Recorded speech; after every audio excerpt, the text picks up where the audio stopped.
Okay, now so let's talk about z-test. Right. Now, this is the condition we perform z-test. If we know a population's mean, and remember it's a population, and the standard deviation, and then we know you want to examine whether a sample is significantly different from that population, then we use a z-test. Right. Now, what's the formula? Now, remember this, z equals x minus the mean divided by standard deviation.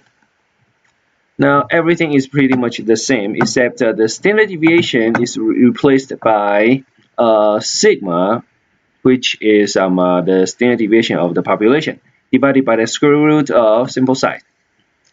This whole thing is also called the standard error.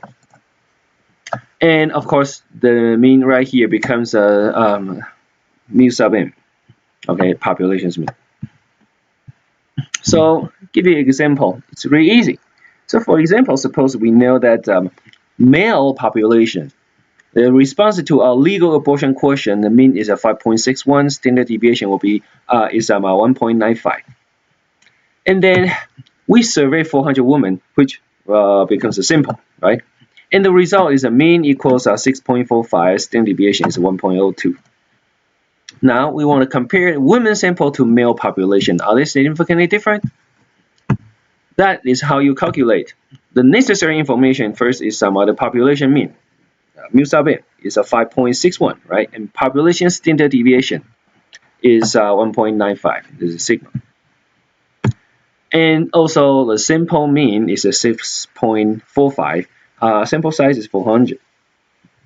And then calculation according to formula, right? This is how you do it.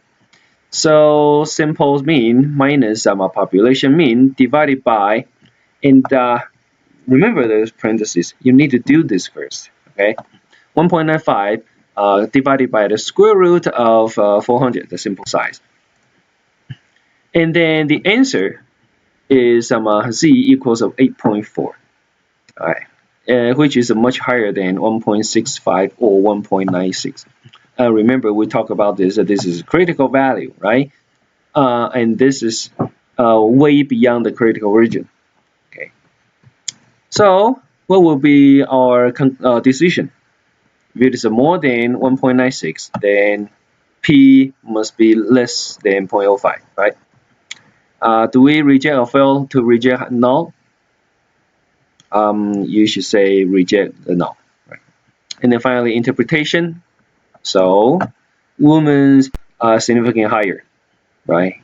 In terms of this answering this question, they are much more likely agree that legalizing the abortion.